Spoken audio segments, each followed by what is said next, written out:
which is a discussion on cellular physiology. Okay?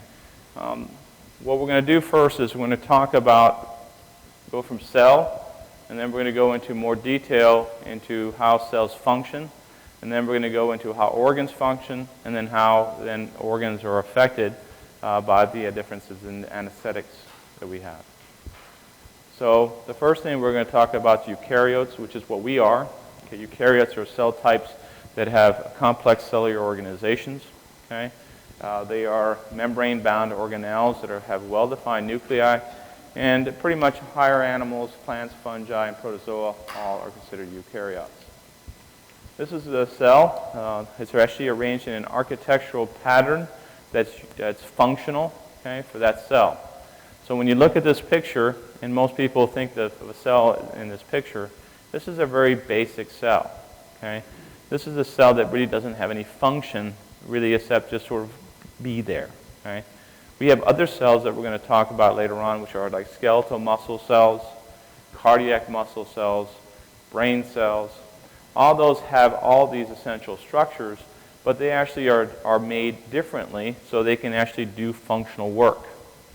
Skeletal muscle specifically has kind of actin and myosin filaments inside of it, which actually contract and have the ability to displace the actual membrane on the outside. So that's a specific function to it.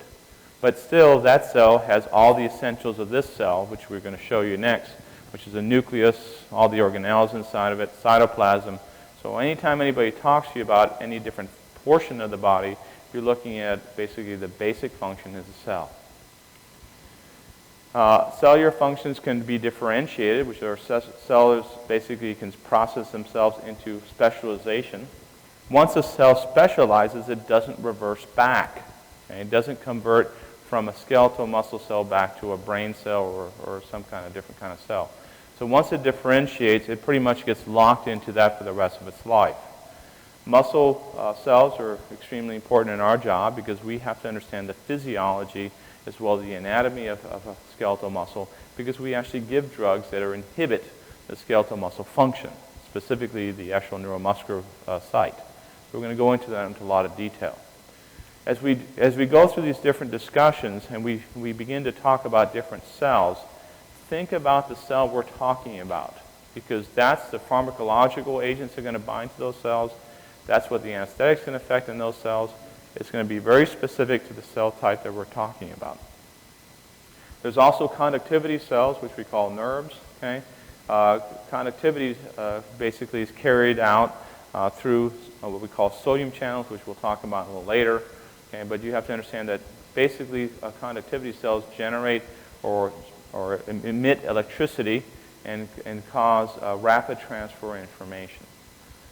There's also metabolic absorption cells, which can be found in the intestine, which of course uptake your nutrients. And then you have the kidney, which is also important in uptake as well as elimination of waste products in your body. We'll talk about that in the next semester for kidney function and physiology. For secretion, you have mucus gland cells and adrenal glands. Excretion is removal of waste products from the cells. You have the essential component of respiration, which is required by a specialized organelle in the body called the mitochondria. When we talk about how oxygen is working, it's working at that level. Okay? It doesn't work in the whole cell. Oxygen delivers the oxygen to an important point, which is the mitochondria. Without mitochondria, the cell would rapidly die. Okay? And that's an important concept to you, because when we're giving oxygen to a patient, what we're basically doing is feeding the mitochondria with a source that it needs, which is an electron acceptor, which allows for the production of ATP. Okay? ATP is this energy source that the cell uses. Okay? That's what we call oxidative phosphorylation. Okay? And that's an important concept. They ask you that on your boards. They ask you that in exams. So oxidative phosphorylation is a process of converting oxygen into ATP. Okay, we're using what's called phosphorylation, converting ADP into ATP.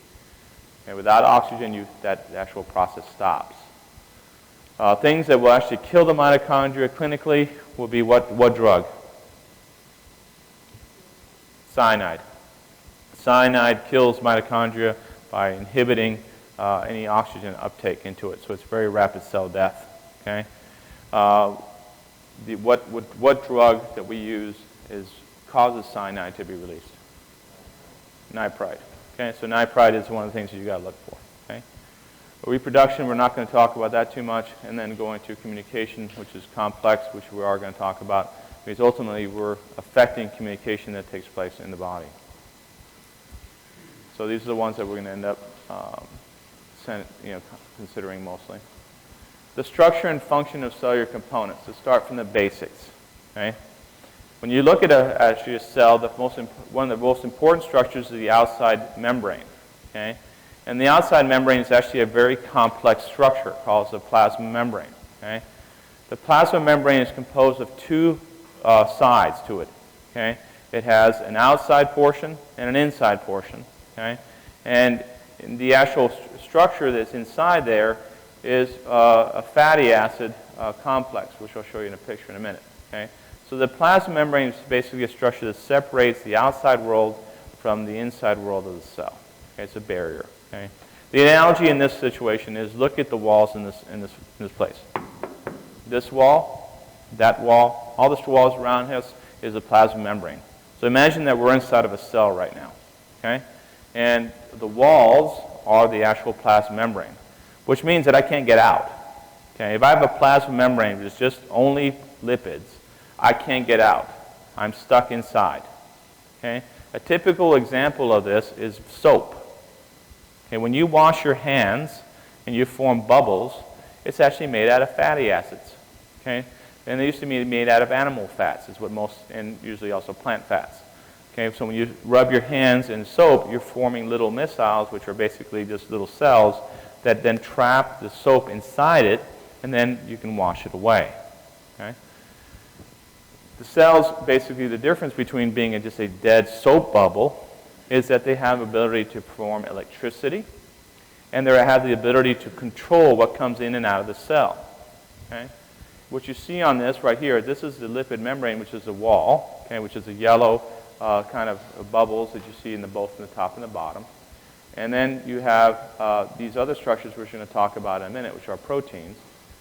The intracellular fluid space is a specialized fluid called cytoplasm. Okay? Cytoplasm is very important in the sense that it's different in the outside world. When I draw a blood test on you, am I checking the actual cytoplasm content? No, not at all. Okay? It's actually what I'm measuring when I'm doing a blood test is I'm measuring the actual outside of the cell life. Okay? So you don't really know what's going on inside the cell. What's really different about being inside and outside the cell is that you have different electrolytes that have a predominance in one side in comparison to the other. And we'll go into that in a little bit. Okay? Inside the cytoplasm is actually structures that are very important for the cellular function. And depending on what the functionality of that cell is, it has different concentrations of these intracellular organelles to do different things. Now, the plasma membrane controls the composition of a space or compartment that it encloses. The membrane composition is composed of lipids, okay, which is where the structural component. That's what makes up the walls. And then we have in the back of the room, you have doors. And the cells have the same thing. Those doors are made out of proteins. So proteins are specialized structures that their job is basically to allow things to come in and out of the cell in a controlled fashion, just like these doors do. Okay? If I want an elephant to walk in this room, is it going to be possible? And the answer is no, the doors aren't big enough. Okay? We have a double doors in there, they might fit in that way, but through the normal doors, he's not. Okay? So depending on how big the size of the molecule I want to have to build a big enough door to allow that molecule through. Okay? Now, some molecules, and we'll talk about how proteins function, cannot get into the cell in any way. But the proteins can actually be activated by being compressed on one side and then send a secondary messenger inside, causing an activity in the cell. We'll talk about that later on as a secondary messenger system. The carbohydrates are also an important component of the lipid membrane in the sense that usually it's on the outside and is bound to proteins. That's why we call it a glycoprotein. When we talk about ABO blood groups, that's what we're talking about. Those are carbohydrates bound to actual proteins that actually identify that cell as who it is and what its function is going to be. Now, the lipid membrane is made up of a lipid bilayer. It's composed of two amphipathic molecules, both that contain water and basically water and water-loving and water-hating components. The water-hating component is located down here. It's in the bottom. Let me draw it in here. The water-hating component is here, and the polar or water-loving component is up here. Okay? So that's a water-loving portion, and the water-hating portion is down here.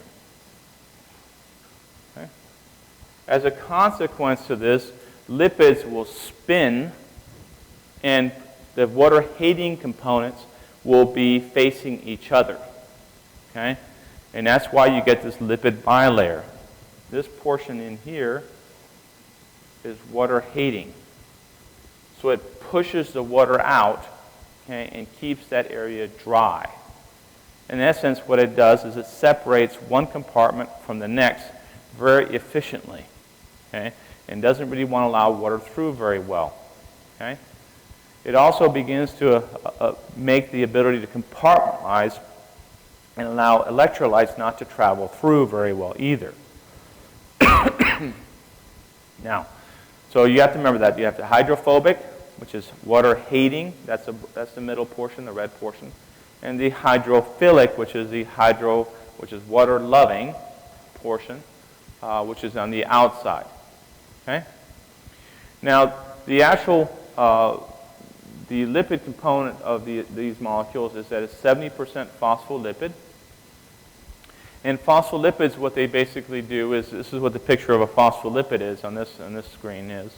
It gives it flexibility. Okay? If you look at the cell membrane from the surface with an EM, electron microscopy, it looks like the surface of an ocean. Okay? And if you actually look at a cell from a standpoint of actually seeing it in real life, you see that the actual membrane is actually constantly moving. Okay? Just like an ocean is. If I touch your arm, the reason my arm doesn't feel solid is because my plasma membranes, as I squeeze it, is able to fluidly move out of the way. Okay? So that membrane is constantly moving. Okay? Now, in different situations, that's a good thing. In other situations, it's a bad thing. Okay? If you have a person who is in very, very cold environments, okay, as the coldness begins to increase, what happens to molecular speed? It slows down. Okay? And one of the things that you'll have is that if you get the person too cold, the membranes will stop moving, and that's not good. You get proteins that will not shift around as well, and the cells will become brittle and are more likely to fracture, which then causes all sorts of other problems clinically. So one of the things that we have in there is something that will stabilize the membrane. The stabilization component is cholesterol. Okay?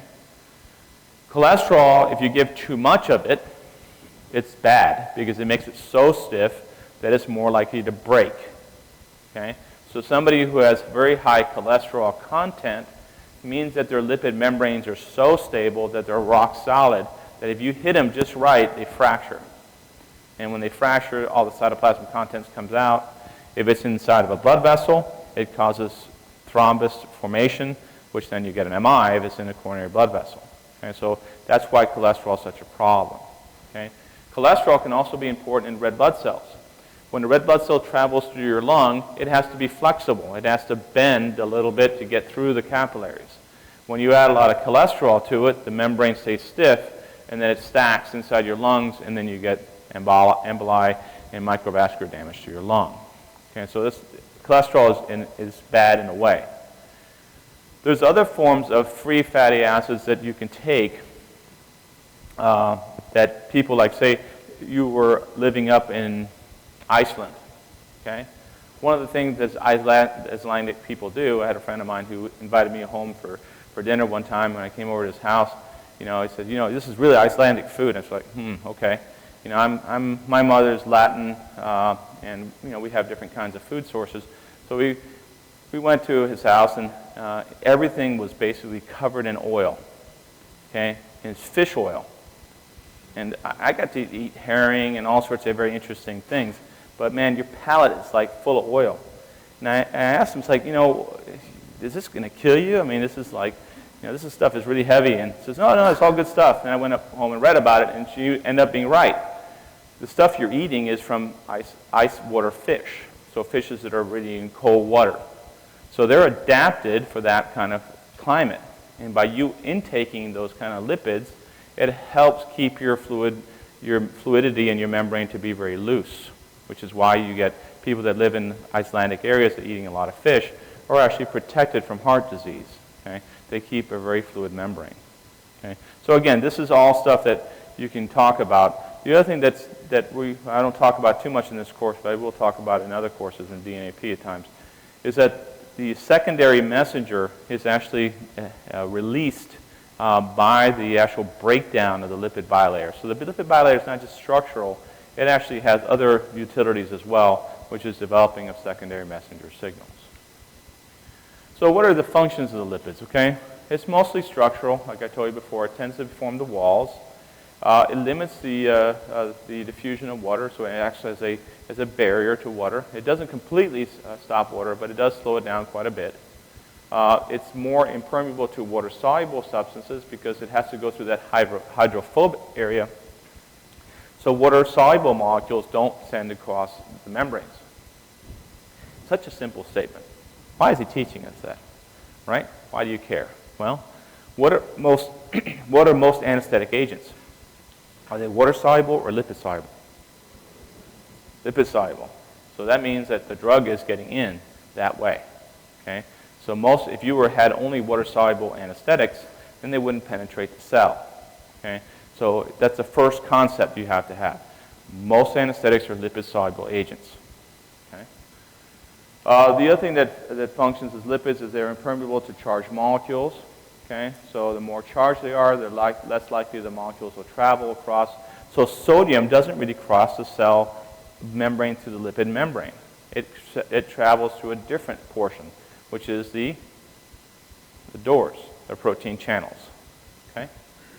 So again, the analogy here is that the lipid bilayer is basically a wall or a dry wall in this room. The functions of lipids, again, is structural.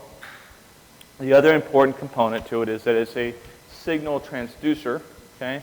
You actually have portions of the lipid bilayer.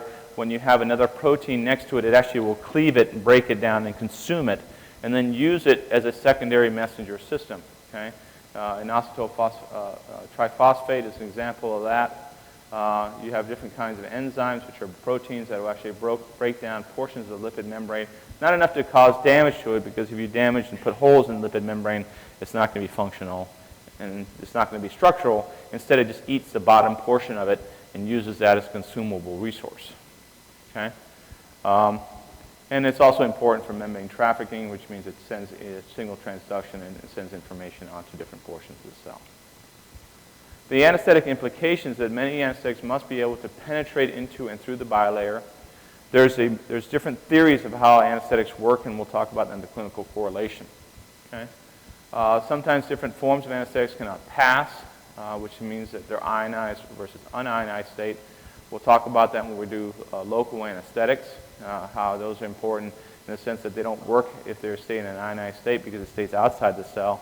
Local anesthetics bind through the inside the cell so that they get past it, so it has to be converted into what's called an unionized state, which is a non-charged state. If something is lipid soluble, of course, will penetrate the lipid membrane much more readily versus water soluble. Water soluble molecules like midazolam work, but they work at the cell surface. They work on a what? They work on a protein. Okay? So things that are working on the surface of the cell are usually proteins that it's binding to. So an example of that is midazolam. Midazolam is a benzodiazepine that we use very often called Versed, is the other trade name for it. It's a GABA agonist. So it actually works by binding to the GABA receptor in the brain and suppressing the brain as a consequence. Some anesthetics actually only work on the surface, and that's what I was just talking about. It cannot penetrate to the lipid bilayer. And lipid bilayer may be displaced by the anesthetics, which is a myoorbitin theory, which means that we think the volatile anesthetics work in two ways, most likely. Okay? It's not simply that it goes into the lipid bilayer, but when it goes into the lipid bilayer, it changes the fluidity pattern of the actual cell. Okay? And it changes the actual compressional forces on the proteins, which are floating inside. If you look at the doors inside of a cell, they're not like these doors. These doors are fixed in place. The doors on the cell actually shift. They're drifting, and they're moving around. There's some of the receptors can be fixed, okay, like neuromuscular junction. That's a fixed point. That's actually surrounded by a structural component that forces the acetylcholine receptors into a very small location so the signal comes across and binds to it and has the effect. So the muscle itself normally does not have receptors all over it. Okay? But other forms of cell proteins sort of just float along, and they have different exposure rates in different portions of the cell. Now the next portion is proteins. Proteins are very important in the sense that this is what makes us being alive or dead. Okay? If you're talking about just a lipid membrane, you're talking about soap. It's not living. Okay? But if you start taking the lipid membrane and adding proteins to it, then now you're talking about life. Okay? You're talking about an ability now to have a thing do something. Okay? Proteins are your essential major micro machines that do things for the cell. Okay? So that's an important concept. Proteins are the ones that do the work. Okay? They're the worker bees. They're the working components of the cell. Okay? What's really cool about proteins is they come from essentially 20 amino acids. And if my kids, they love Legos, so we have this giant box of Legos. And every time I sort of come home, my kids bring me something new that they made. So it's amazing how much you can make from about 20 blocks of Legos, different kinds, and you can create many, many different things. The body does the same thing. It has a very limited Lego quality, but each one of those Legos are slightly different in their structure and capability. And when you stack them in a certain way, you get different functionality. Okay? Proteins are, of course, functional depending on their location. They can be integral, which means that they're inside the lipid membrane, or they can be located peripherally, which is like in this portion right here, which is just outside the cell. If it's associated with the lipid membrane, it can be considered what's called a transmembrane. Transmembranes are the most important proteins for exchanging molecules from one side to the other, okay? Because it has to make sense. Form has to follow function. If I want to take a pea and go from this room to the other side and put the pea on the other side, guess what? I've got to find something that will hold that little pea so it travels across. Okay? So it has to get through. So transmembrane proteins are important for transferring molecules across the cell from one side to the other. Intracellular proteins can also be used to anchor things in place. It can also be used as secondary messenger systems. The cell surface protein bind very, very tightly via covalent bonds, and the proteins can also attach to the membrane via non-covalent bonds, which are a little weaker. The reason we sort of just talk about this stuff is because you'll hear really sometimes some people say in clinical, hey, the proteins are denaturing, okay? Which is a very scientific way of describing something that's actually very basic, which I wish some people would stop using that kind of terminology, but they do, okay? Welcome to medicine, okay? When you talk about denaturing, what they're talking about is the proteins are being configured differently than there should be, okay? What changes the configuration of protein and makes it non-functional would be pH changes, okay? Temperature changes, okay? Environmental changes around it that's not normal for that membrane, for that protein. And as soon as you change it, that makes that protein inactive. It can't do its job, and it's basically just worthless, okay? A clinical example that is, let's say, a patient who is severely acidotic. Okay, you've all been in the unit, and you've had somebody who is really acidotic with a pH of 7.10, and you're dripping epinephrine and nothing's working, okay? The reason it's not working is because the protein, which is a receptor, is denatured at that point. It has actually changed its configuration from the pH being so low that it can no longer bind to epinephrine. Okay? So when you give that person bicarb, okay, it changes the extracellular pH as well as intracellular pH eventually, makes it more normal, and that pH changes that protein back to normal, and then the epinephrine then binds and causes the effect, and then you see the blood pressure rise. Okay? That's how you can actually reverse some of these effects. So treating the problem, treating the environment of the cell can sometimes be very, very important. Okay?